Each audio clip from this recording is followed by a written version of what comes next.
Morning, Glory America. Bonjour, hi, Canada. It's Hugh Hewitt on a Friday live inside the Beltway. I'm so glad to be with you. The big news of the day is about the state in which I live and the state which the rest of the country is focused on, Virginia, where two polls overnight show Glenn Youngkin, the Republican, surging past Terry McAuliffe beyond the margin of error. In an internal poll released and discovered by the Washington Examiner, Glenn Youngkin is up 4 points. But in a likely voters poll released by Fox News overnight, Glenn Youngkin is up 8 points. He's pulled ahead of McAuliffe among Virginia likely voters by 8 points with 5 days left. McAuliffe receives 45% to Youngkin's 53% in a Fox News survey of Virginia likely voters. Youngkin's 8-point advantage is outside the poll's margin of sampling error. That's a big shift from 2 weeks ago when McAuliffe was ahead 51 to 46%. That's an enormous shift. That's an earthquake. Now, I actually think they started working harder because they don't want to be the ABC News Washington Post poll in Wisconsin a year ago that showed Joe Biden ahead of President Trump by double digits when in fact it was decided by 0.6%. I really believe that President Trump lost the election in 2020 because of terrible polling and misleading voters and voter enthusiasm that responds to polls. Very real phenomenon. And here, the people who are going to stay home are Democrats because they are mad, not because they're upset with polling, but because they either don't care or Joe Biden has let them down. There are a lot of the people in the latter category, especially after yesterday, or they are suburban moms and dads or single moms who are so upset with Virginia Public Schools, with the State Department of Education, with the superintendents of education. And Glenn Youngkin on this show 2 days ago said his first action is to put together a task force on what to do about the school rules on quarantine and masking because they're insane, they're nuts, and then what to do to go find himself a new State Board of Education and a new chairman of the State Board of Education, and he's going to do top-to-bottom education reform. He's going to raise pay for teachers. I hope he puts in the ability to dump the bottom 5% every year and say goodbye, nice to have had you as a teacher, you're no good at it, you should go do something else, because we all know there's a bell curve in everything. If you gave me a magic wand in any situation that could reveal the bell curve, you'd find a bell curve there. Most people are in the middle. There's an extraordinary group of teachers on the right-hand side, and there are a terrible group of teachers on the left-hand side. Sister Benedicta, God bless her soul, was my third-grade teacher. And I think, from a third grader's perspective, she might have been 70. I thought she was 100, but I thought she was 100, and so did everybody else, and she didn't finish the year. They didn't tell us that she died, but she could very easily have become a saint in that period of time. She didn't do anything. And I've had some really remarkable teachers, gifted Sister Jean Cornerco, who went to heaven this year, taught me geometry. Nobody could teach me geometry. That's an impossible thing. So, get out there to save your kids' education, to save education generally, to save the Commonwealth from another 4 years of misrule and spending. Boy, we got one story that rolled out last night. I hope I have time to play this to you. The 6 minutes. Have I got anywhere to play them? The story on Terry McAuliffe and the 100 million that went missing to a Chinese company in Appomattox. It's maybe I'll play it. Maybe I won't play it. Do I have time to play it now? Okay, I don't have time to play it now. Let me tell you about the other major story of the day. The United States Department of Justice is in talks with the ACLU representing 5,500 unlawful immigrants to the United States whose families were separated at the border in 2018. And they are proposing, they're talking about paying each of those unlawful immigrants into the United States $450,000 in damages. The article notes that some won't get $450,000. This is for those who are most traumatized. That could meet up to $1 million a family for people who entered the country unlawfully. And that's Team Joe Biden, Team Attorney General Merrick Garland. It's the most astonishing and outrageous proposal. Now look, I expect the ACLU to do a lawyer's thing, which is to ask for the world. And if they find some lawyers at Homeland Security and the Department of Justice who just want the suit to go away because they want to do something else and they want to throw at it $1 billion, But you know what America is going to think about that? They shouldn't have come to our border. They shouldn't have come into our border. It's terrible what happened. I was among those people. If you listened to the show for a long time, I had a pretty tense conversation with then Attorney General Jeff Sessions, who's a friend. I've seen him since. But I said, this is a terrible policy. But it's a governmental policy, and the United States is immune from any damages to anyone who crosses the border without permission. We are simply, I have no idea under what theory the ACLU is advancing a damages case, or what moron, and I just want to say to whoever is the lead lawyer here, you're a moron if you didn't think this was going to create the volcanic reaction that it has. I don't have a producer today because Dwayne got his buddy Carl and headed for the border. And they're going to try and present Carl as the dad and Dwayne as the son. They're going to try and get separated. They are like Larry and Curly without Mo. And they're down there trying to get across the border so they can get separated on the way back in. And they're going to claim that they are owed each $450,000 because that which gets rewarded gets repeated. It's almost, you say that's not possible. That's really, we're not going to do that. No, that's not. Yeah, yes, we are. We are going to do that. We're going to settle a lawsuit for up to $450,000, and I do not envy any child who has walked from Central America or been abandoned by their family and put in the hands of coyotes and then separated from their mom or their dad at the border and kept in a facility for a few days. I don't think it was a cage. I think it's just all nonsense. They were held in subpar conditions. They were separated from their family, and that was not a good thing. But it doesn't mean we owe them $450,000. If you go down to the center of Los Angeles, you will find, by and large, American citizens living in squalor on the streets in a zombie land apocalypse kind of situation. And we're not walking around offering them $450,000 houses. Just think about it. What they're saying is we could go find 5,500 homeless people and get them a condo in the valley. It is the dumbest thing ever. I was looking at the WGAN, my Portland affiliate. It's one of my great affiliates. I was looking at the WGAN story today to find out how bad the nor'easter hit my in-laws up in Maine. It was a pretty big storm, but it didn't really hurt Maine. It hurt western Massachusetts more than anything else, and Martha's Vineyard and places like that. So from east to west Massachusetts, I don't think Maine really got hammered. But okay, why don't we give $450,000 to the Americans who lost their homes in the nor'easter, or $450,000 to every veteran? If an American soldier, sailor, airman, or Marine is killed in combat, their family receives $100,000. I always go back to this as my kind of metric for reasonability. That's not enough to say thank you or to make up for the ultimate sacrifice. Our wounded warriors we try and take care of. In fact, I'm going to get ready to do our annual Veterans Day show. I'll be in the studio live and bring you some amazing conversations with wounded veterans on behalf of Semper Fi Fund and America's Fund. But we don't pay them $450,000 for their lifelong trauma or the loss of a loved one. We don't do that. And so the rundown today is limited to two things. We have to stop the insanity in Virginia by electing Glenn Youngkin and ending CRT and ending the COVID rules and getting serious people in charge of kids' education, and that's happening. People are mobilizing. They're surging.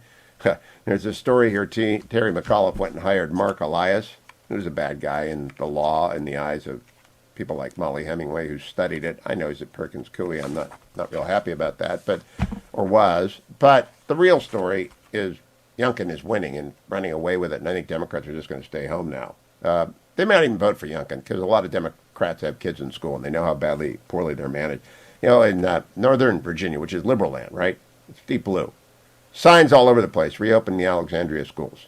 Reopen the Arlington schools. Reopen the Loudoun schools. When they reopen, a little girl, gets raped in a girl's bathroom by a boy wearing a skirt during Pride Month, and they cover it up. That is emblematic of what's going on in the Commonwealth, and people are just upset. But Terry McAuliffe, of course, he'll do anything over the next 3 days. I don't know what he's going to do. President Biden is in Rome meeting with the Pope. Maybe the Pope will talk some common sense into him.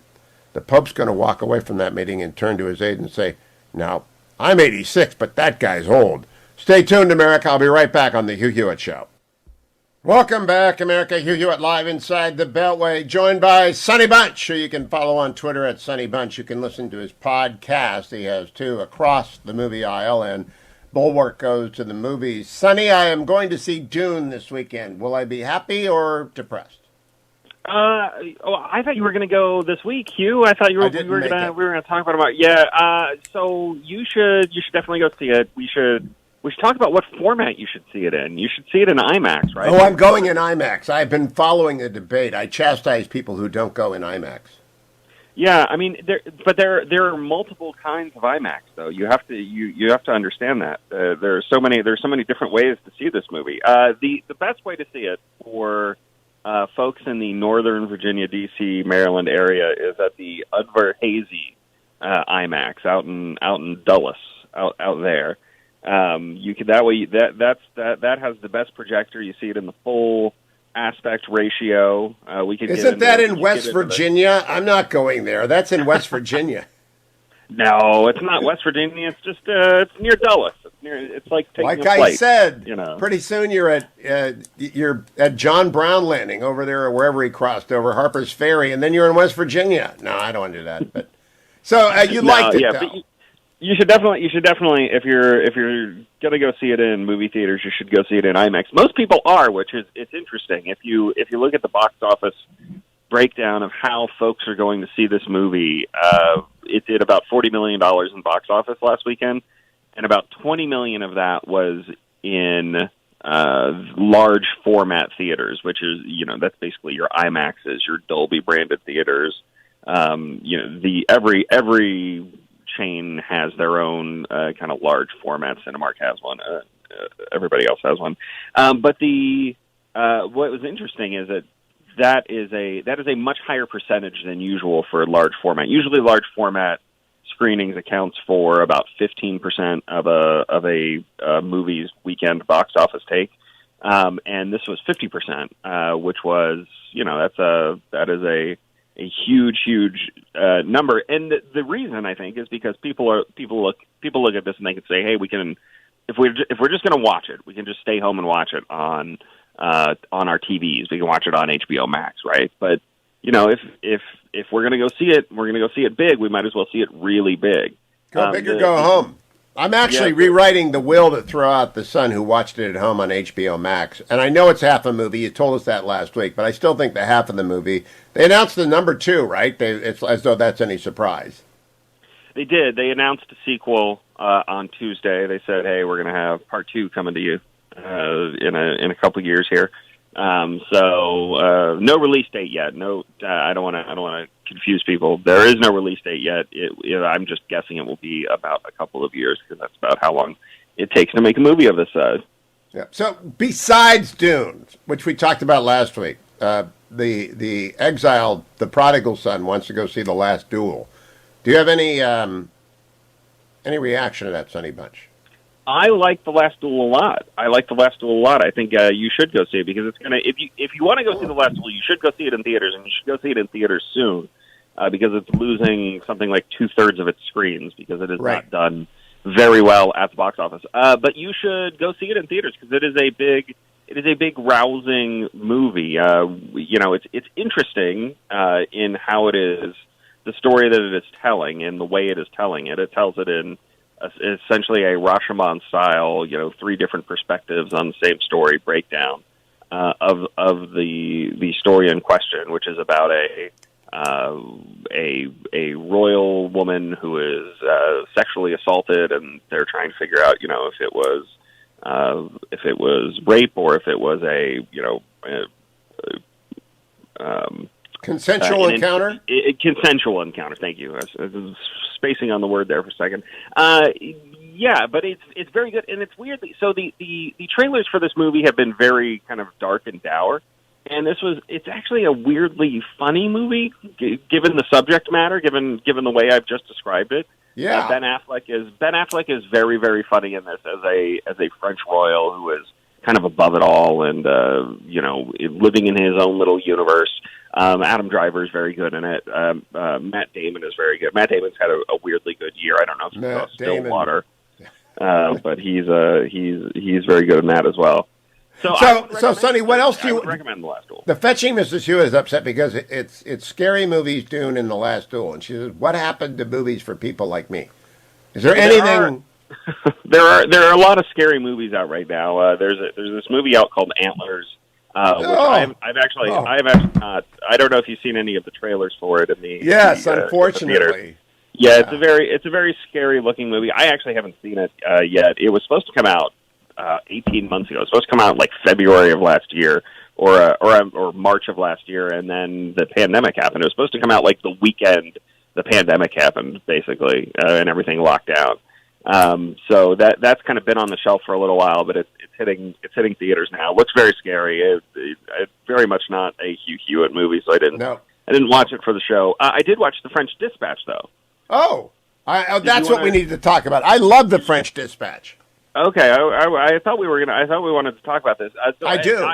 It finally came out here in Dallas, so I was finally able to see it. You guys out on the coast got to see it a little earlier. You know, us folks in flyover country, we had to wait. But I quite like it. So The French Dispatch, the best way to describe it is that it is essentially an anthology movie by Wes Anderson that uses the idea of the New Yorker, more or less, as the spine of the anthology. No, it's not the New Yorker. It's a magazine that's published in Ennui, France. The editor is a student who stays in France. His name is Arthur Howitzer Jr., played by Bill Murray, and like the kind of the spine of the anthology, if you will, is the death of Arthur Howitzer Jr. It's kind of a tribute to him and the magazine he helped build.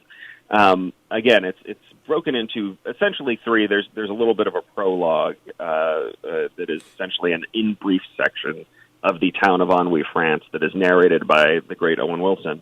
But it's essentially three short stories. The Concrete Masterpiece, which is a short about the life and times of a painter who lives in an insane asylum and prison in Ennui.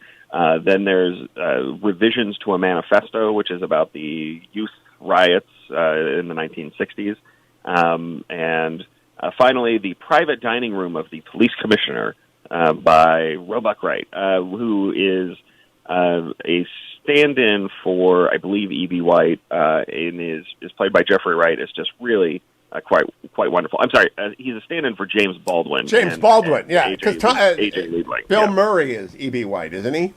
No, Bill Murray is Harold Ross, who is the co-founder of the New Yorker. Look, I don't want to get into the New Yorker lore of this. It is like all Wes Anderson things. It is very fussy and meticulous, and everybody is based on somebody. You know, from the storied history of the New Yorker magazine. You could make a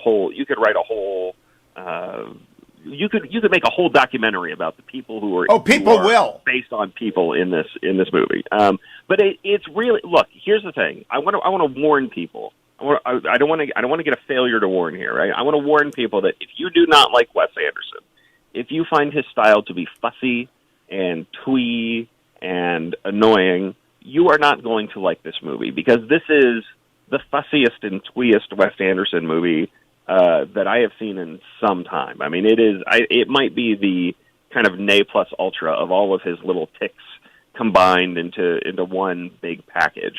But the cast in this movie is so good. I just want to read some of the names. You've got Tilda Swinton, you've got Benicio del Toro, Adrian Brody, Henry Winker, Bob Balaban, Frances McDormand, Timothy Chalamet. If you're one of the youngs and you love Timothy Chalamet, he is in this and Dune at the same time. It's really the fall of Timothy. Christoph Waltz is in this. Jeffrey Wright, Matthew Emmerich, Liev Schreiber, Edward Norton, Willem Dafoe, Saoirse Ronan. I mean, I could go on and on. The names in this movie. It is a huge.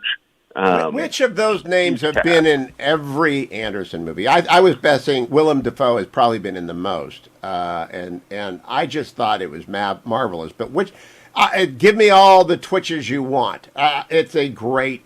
It's a different kind of movie, but it's a great pastime. It's a very nice and fun movie, and I really like what I like most about it is that it is a meditation on what art is in various forms. So I mean, it is about the artistry of making a magazine, which people don't think about a lot. It is about the artistry of food preparation, right? It is about the artistry of politics in a way. The political manifesto section in the middle is very much about the you could look at it one way, which is to say it's like Orwell's all art is propaganda. Or you could look at it another way to say, or you could kind of invert that and say, all propaganda is art in a certain way. And you can also say it's a wonderful spoof of people's pretensions in any setting. Yes, very much so. Very much so. I mean, it is very much, I don't want to say it's taking the pretentious down a peg, but it is looking at them with a kind of squinty eye and saying, we all look a little bit ridiculous at our most extremes. Yeah, he turned up the lights on that. And by the way, that illuminates a lot. And he does so in a way that is not vulgar, and it isn't crushing of their ambitions or their self-identification. I thought some of it was a little bit slow, but generally, you can't beat Owen on a bicycle, right? Going over there's a lot of different things in there. I don't know how long it takes to make one of these movies. Well, that's a very interesting question because it is the sort of thing that is very, very mannered and very meticulously shot. He has a very specific thing that he is going for in each and every shot. He frames each and every shot in a very specific way. These are not easy films to make, I would imagine. But at the same time, he's not doing a lot of it on location. It's on set. So it's easier to kind of set things up. I would also be curious to know how long it took him to make this. Just to get this whole cast together. There's like 70 speaking parts in this film. And how long has he been making movies, Sonny? We have a minute left. I just want to get a Wes Anderson. Yeah, sure. So Wes Anderson's first movie came out at let me actually look at it. I don't want to misspeak here. So Wes Anderson's first movie was Bottle Rocket, and that came out in '96. And it's an interesting movie because he submitted a short to Sundance that was essentially the first act of Bottle Rocket, and then when he sent the whole film there, they rejected it. It was a huge hit as a short, and they rejected it. 25 years of Wes Anderson movies. I got 5 seconds. What's the best one, Sonny? My favorite's Royal Tenenbaums. I love Royal Tenenbaums. That's probably right. Great deal. Sonny Bunch, we will go and listen to Across the Movie Aisle. We also go to The Bulwark Goes to the Movie. Sonny Bunch is on Twitter, @SonnyBunch. Listen to him. Take his advice. He does not fail to warn very often. Welcome back, America. Hugh Hewitt inside the Beltway live on this Friday. It's that time of the week where we take a break and bring in Doug Lesmerises of the College Football Playoff Show podcast. He's also a co-host of the Orange and Brown Talk podcast and the Buckeye Talk podcast. I think he does 7 podcasts a week. Am I right about that, Doug? Is it 7? Closer to 11. My God. You're working harder than I am. And the road to Ohio State is out, so we have to do book signings and things like that. But the College Football Playoff Show podcast with Shahan Jayaraja is our focus. And every week on a Friday before the football game starts, Doug tells us the most important game last week and the most important game this week. What are they, Doug? Big Ten focus, dude. Big Ten focus. Big Ten Conference had 5 teams in the top 10 earlier this year. And last week, Penn State sort of lost its opportunity. I think people heard of it. A 9-overtime loss to Illinois. Illinois was using 8 and 9 offensive linemen. You normally use 5. They were running the ball like crazy. It was a huge upset, which kind of took Penn State out of the playoff race. Penn State saw quarterback Sean Clifford get hurt against Iowa. He was back against Illinois, wasn't quite himself, but that was a huge upset loss, and that's the thing, Hugh.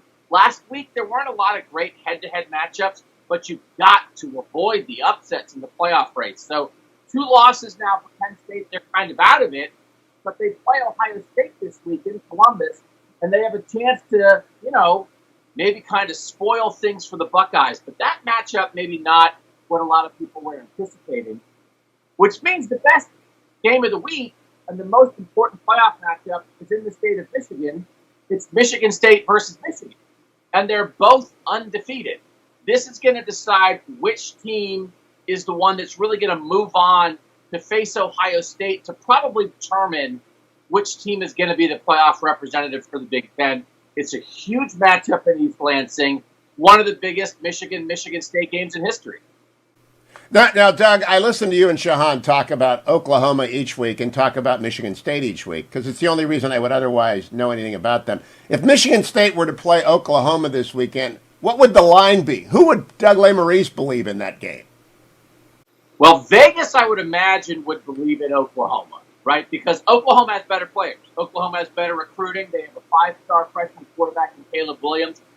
I might believe in Michigan State. I've come around on Michigan State. I did respect some of their early wins. Mel Tucker, who's a Cleveland native, great coach for the Spartans. They have Kenneth Walker III, one of the best running backs in the country. They just play that Michigan State style. They're tough. They have great defense. They grind it out. And Oklahoma looks like it's trying to lose every week. They're very talented. That's what I think. They're still undefeated. They're trying to lose. And nobody in the Big 12 will be. Every time I tune into the college football scoreboard, hoping that Oklahoma has lost so we don't make this at all drama-filled for Ohio State getting to the playoffs if they win out, they're behind. And then every week they win when I check back in. I don't watch their game. Doug, did Trevayon Martin Henderson make it into your The Road to Ohio State book? Because that kid is amazing. Believe it or not, he is the final chapter, Hugh. So he is. That guy did not play high school football last year because of the pandemic. Is from Virginia, had never visited Ohio State's campus before he committed to Ohio State because the pandemic recruiting was so messed up for everybody. He was a defensive player in high school, and then his team's running back got hurt, and they said, well, I get the freshman. And he is as dynamic as any running back in the country as a true freshman. I was lucky to squeeze him in Chapter 17. Oh, the road to Ohio State is worth it. Now tell me about Trevayon. Who recruited him virtually? I mean, how did they get him? Because I didn't know anything about him.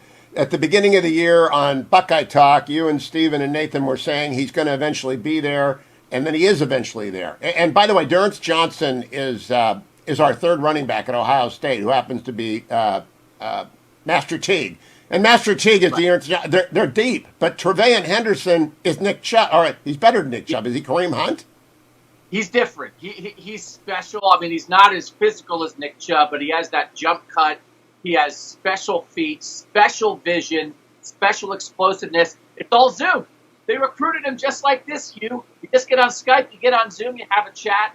It's Al Washington was actually coaching at Michigan and started recruiting Trevayon Henderson when Al Washington was coaching at Michigan. He gets hired by Ohio State. And then Tony Alford, their running backs coach, did a great job. They had been in on the best running back in the country the year before, and they didn't get him. That guy went to Texas, Bijan Robinson. He's a sophomore tearing it up. And they said, we didn't get that guy. We've got to land a big class running back. And they got what looks like the best running back in that class. Cannot wait to watch them this weekend against Penn State. Doug Lesmerises, The Road to Ohio State in bookstores everywhere. But the College Football Playoff Show podcast with Shahan is a must-listen twice a week. You go to that, subscribe, listen to it on iTunes as well. It's $1 a month. $1 a month. 75 cents a show, and it's really one of the best college football podcasts out there. So now you know what to watch this weekend. Michigan State, and Ohio State. Yes, crushing Penn State, I'm sure. Sorry, Penn State. I know I'm on in State College. I'm sorry about that State College, but we are just brutally honest with you. Don't get in Ohio State's way now that they've got C.J. Stroud. Back to hell. They're the number one team in the country. They will beat Alabama. I'm not a homer, though. Hour number 2 of the Friday edition of the Hugh Hewitt Show goes back to the Virginia polls, America. Stay tuned. Morning glory, America. Bonjour, hi, Canada. I am Hugh Hewitt inside the Beltway live on this Friday. We are looking forward to an election in Virginia next week where Glenn Youngkin is polled significantly ahead of Terry McAuliffe in 2 polls released overnight. I also look back at a debate I hosted in Columbus on Sunday night, because my next guest is from that debate. State Senator Matt Dolan of the great state of Ohio joins us by Zoom this morning. Good morning, Senator Dolan. How are you? Good morning, Hugh. How are you? You did a great job on Sunday night.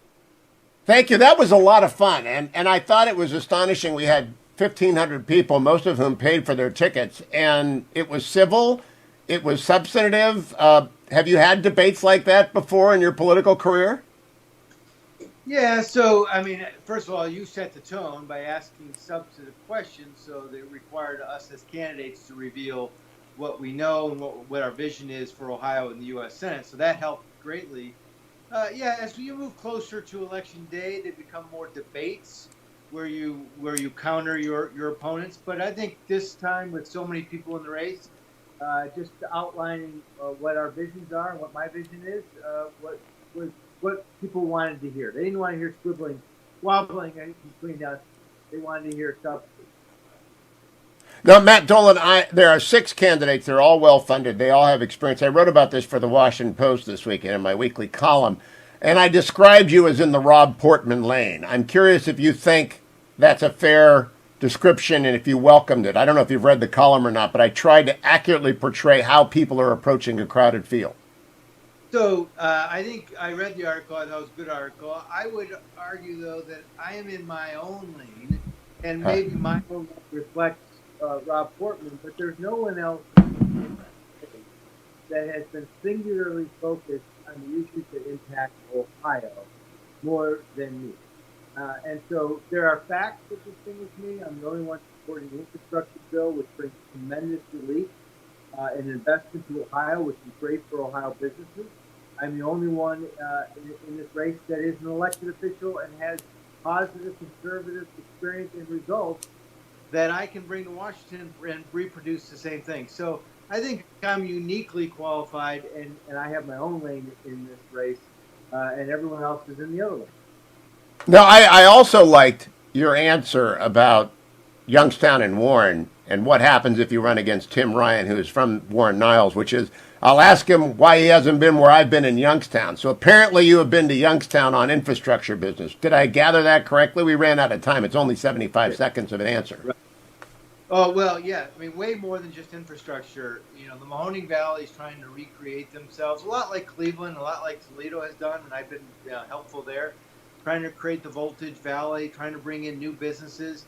So I have been intimately involved in the development of Mahoning Valley on infrastructure, on workforce development, on property acquisition, and I am down there frequently to see what I can do in my role as state senator, my unique role as finance chairman, which puts, I get my fingerprints all over the state of Ohio and how we're developing, so lower taxes, less regulation, as I said, workforce, energy development, which is a huge part of Mahoning Valley and the Appalachia area. So, I think Tim Ryan will have a very difficult time with me saying I'm not aware of the Mahoning Valley. I'm not aware of what the Mahoning Valley needs. In fact, America Works, Lordstown, when they point to those areas, they're going to say, "Whoa, it's Dolan's legislation that helps grow that area." So, Senator Dolan, I did ask about the backpack bill. My co-moderator was Aaron Baer from the Center for Christian Virtue. They want the backpack bill badly. You're in support of it. Will that lead the way? Virginia, the governor's race, it's all about education. I suspect everything's going to be about education for the next 12 months. How do you intend to confront the education issues across the Buckeye State?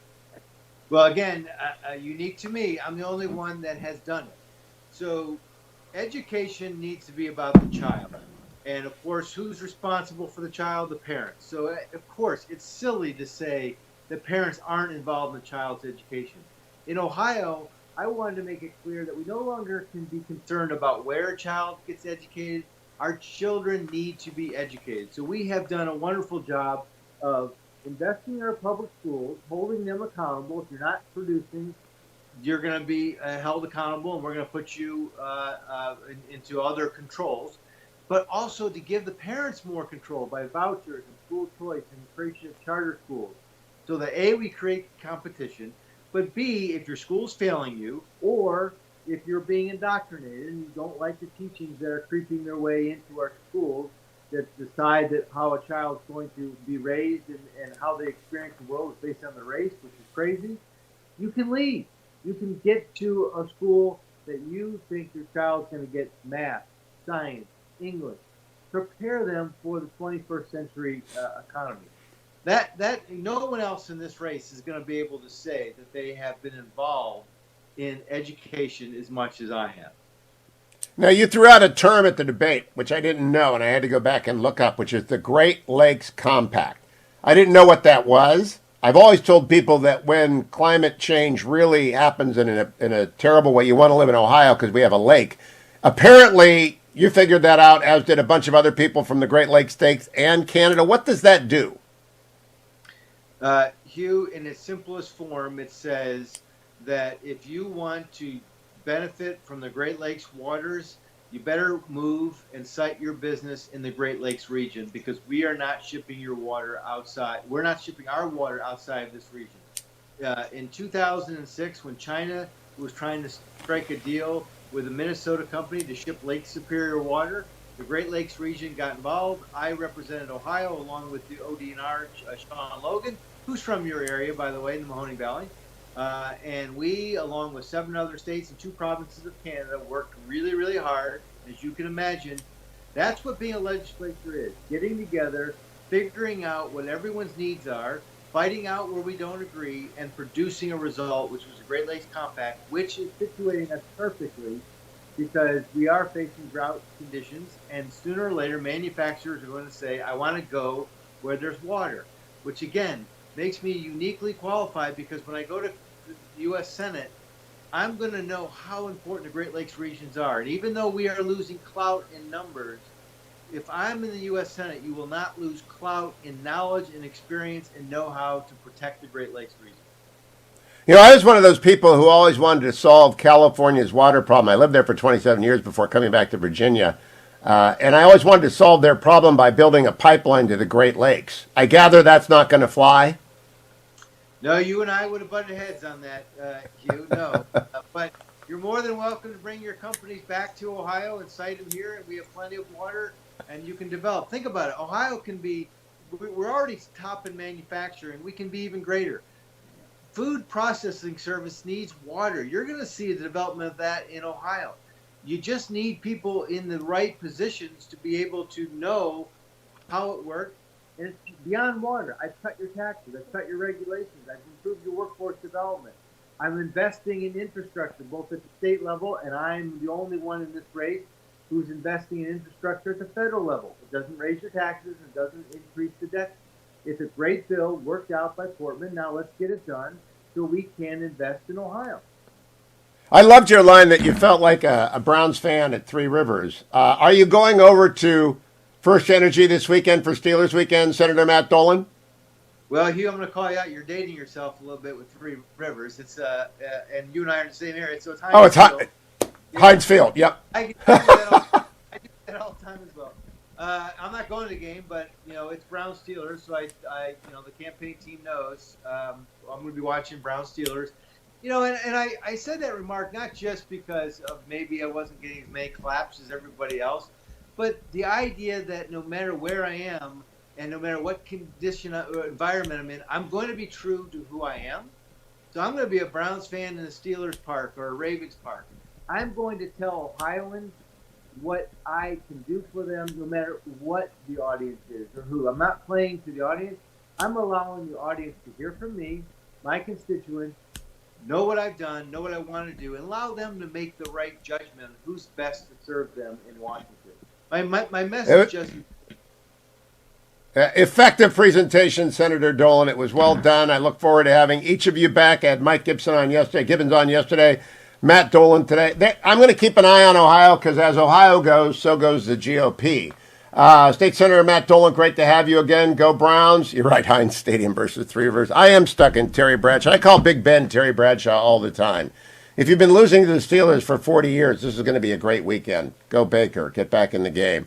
Matt Dolan over on Twitter. Go follow him. Follow me to the next segment, America. I'm Hugh Hewitt. It's Friday inside the Beltway. Stay with me. Welcome back, America. I'm Hugh Hewitt inside the Beltway, where most political observer eyes are trained on the Commonwealth of Virginia. Glenn Youngkin surging ahead of Terry McAuliffe, 8 points ahead in the latest Fox News poll, a swing of 15 points. And indeed, next week, the Commonwealth's election will turn most heads. But there'll be another election on Tuesday in the heart of Ohio, around Columbus, for Ohio's 15th Congressional District, which is vacant because Steve Stivers retired. I am joined now by Mike Carey, who is the Republican running for that seat. I think he's ahead. I want to get a state of the race from him. Hello, Mike. How are you? Welcome to the Hugh Hewitt Show. Good morning. It's great to be with you. Mike, tell us where the election is, what your background is, and how you feel about it, because we got to make sure people are awake in Columbus and get out and vote on Tuesday. Yeah, there's no doubt about that. I mean, we used to call this in the military, we have 4 days and a wake up. It's coming on Tuesday. We've had some really great signs with early voting. I think just like in Virginia, you're seeing the swing with Republicans. Typically in Ohio, as you know, Hugh, early voting and also the absentee voting tends to favor the Democrats. And what we've seen up until this point is that the Republican Party is actually getting out and voting. And a lot of that has to do, I would like to think our race had a lot to do with it, but I think also these school board races across the district. People are energized, critical race theory being pushed, unisex bathrooms. So people are coming out in mass, voting early. So the numbers look good for Republicans. Now, Mike Carey, tell us a little bit about yourself before I go back to the campaign, because I think your campaign is a prefiguring of what's going to happen next year to Democrats if they keep pursuing a radical agenda. But tell us first about you. Sure. I grew up here in the district. I grew up on a farm about an hour south of Columbus and went to college on an ROTC scholarship, had the opportunity to work on the Hill right after the contract with America, and then came back. I ran a trade association for all the mining companies in the state, primarily the coal mining companies. And for the last 10 years, I've served as the vice president for the nation's largest independent coal company. So you know energy and you know coal. And that actually works in Ohio like it works in Virginia, it works in West Virginia, and it works in Pennsylvania. People know we need clean coal everywhere. Have they tried to paint you as a lobbyist? I'll tell you, I've been painted so many things. I laughingly tell people they had one picture. How they've painted me so many different ways. I'm not even sure what people see when they see me now. Well, they should see a veteran and they should see a future congressman. I think you're going to win this thing, but now I want to go back to the general context. If you win this decisively, it sends a message. That's why I want every Republican and Independent and Democrat who are ticked off with what's going on in D.C. to get out there. If you win this decisively over a pretty left-wing candidate, it's a message machine, don't you think? Oh, well, there's no doubt. I mean, I think if you look at where we are today, my opponent has not said once that she is actually a Democrat in all of her advertisements. She's probably spent $500,000. She's never mentioned that she's a Democrat. And the reason is because she wants to do everything, as Gingrich used to say, that Democrats can lie very loud, but we Republicans have to tell the truth longer. And that's what we've done in this race. But she won't tell you anything about herself because she's aligned with Nancy Pelosi. She's aligned with AOC. Instead, she wants to do everything to distort my record. And so, for the last couple of weeks, she's been lying about me. So we decided that we'd take a turn and tell the truth about her. Well, very good about that. I wish I had that ad. I'd play it. I was in Ohio on Sunday in Columbus at Genoa Church. I think it might be in your district. I saw a lot of signs for Mike Carey when I was in Ohio last weekend. But I also heard a lot about these school board races. And I know that school board races are a big deal in Virginia because that's where I live. And it was a big deal in California where I used to live. I didn't realize that CRT had swept Ohio and turned on parents there as well, Mike Carey. Oh, I'll tell you, the school board issue, particularly here in central Ohio, has really crystallized. I think people, for the first time, if there was one silver lining to, the pandemic with COVID and parents being able to sit home and actually watch what their children were being taught online, it galvanized these parents to really push back on the school boards. And so you're seeing that, and you're seeing that in this election. So, yeah, I know you're seeing it in Northern Virginia and Virginia, but it is all over Ohio, not just in the 15th Congressional District. So, Mike, tell me what you think happened. For years, school districts were run by school boards that were good citizens, men and women who stepped up to do their 4 or their 8 years. But in the last decade, they've become woke. And now they're over the edge in many places in the country. What happened? You've been in Ohio for a long time. My kids are grown. They grew up with good school boards and good schools. But now I think the school district where they went to school is woke. I agree with you, Hugh. I think when you look at traditionally how we as Republicans we have done very well in the state of Ohio. We've We've maintained all of the statewide elected offices except for, Senator Brown. We've controlled the House, we've controlled the Senate, and I think we as Republicans and as conservatives, we've kind of been asleep at the wheel. But again, I really think all of this teaching online, this learning online that they had to do during the 2020, 2021, parents are really seeing what the agenda that's being pushed onto their students. And so that's why they're getting engaged. And I would say the Republicans, conservatives are no longer asleep at the wheel when it comes to the school board. And we've got some great races. So last question, Mike Carey. You're on the ballot on Tuesday. I was in the state on Sunday. I saw a lot of signs for Mike Carey. I saw a lot of people wearing Mike Carey buttons. It's still a special. You still got, unlike Virginia, where everyone knows there's an election on Tuesday, do people in Ohio know there's an election for Congress on Tuesday?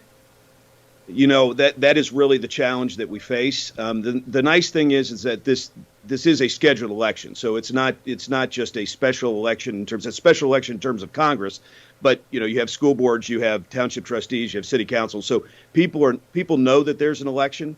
The message is we just have to make sure they realize that this is a congressional election and what their vote, and that's why we've got to get the Republicans to the polls on November 2nd.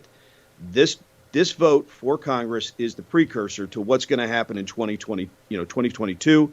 And listen, we're excited about it. We like the numbers. We like what we're seeing, but we just have got to get the conservatives to the polls on Tuesday.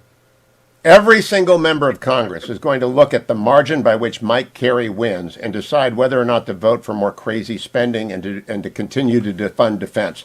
That's all on you, Mike. Don't worry about it, but it's all on you. Go back and work for the next 96 hours, friend. All right, Hugh. Thanks so much. Appreciate you. Follow him at Mike Carey, Carey.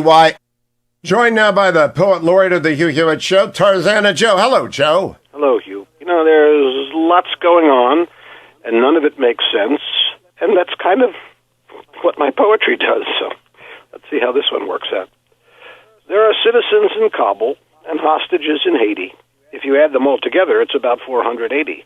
Plus the officers and nurses that Democrats abandon. It's no wonder that across the land we're chanting, "Let's go, Brandon." There are parents who for centuries have joined the PTA, who now are told by experts that they shouldn't have a say. There's the independent driver who would like to haul a load, but the state of California will not let him on the road. Professors who teach poetry, my Lord, how far they reach. Told by student advocates, the poets, they can't teach. Pharmacists and doctors are now savvy to the vibe, limiting the pills that they dispense or they prescribe. I'm a guy who likes to smile, and I rarely wear a frown, but it seems to me the country is completely upside down. If you'd like to have a better view of all the things I've said, all I can suggest is you try standing on your head. Or maybe take a lesson from those Loudoun County folks. If you want a tasty omelet, you may have to break some yolks. Now, please don't take offense or out of context take my quote. I'm not advocating violence. I'm just urging them to vote. That's Upside Down by Tarzana Joe. I hope by this time next week, Joe, you'll have an ode to Glenn Youngkin ready. I'm working on it. Okay, the Youngkin doesn't rhyme with a lot. I mean, people can... what do you think off the top of your head? Duncan? Pumpkin. Youngkin? Yes, easy. Yes, okay. Duncan is in Lady Macbeth? Whoa, a literary reference. Pumpkin. I was thinking of the donuts. No, Tarzana Joe, yours will be better and certainly more familiar. Everyone who needs a poem needs to write Joe at TarzanaJoe@Reagan.com, TarzanaJoe@Reagan.com, or hit the I Need a Poem button at TarzanaJoe.com, which I assume has not been hacked for a whole week. No, a whole week. It's working. It's working. TarzanaJoe.com. Thank you, Joe. Thank you, Hugh.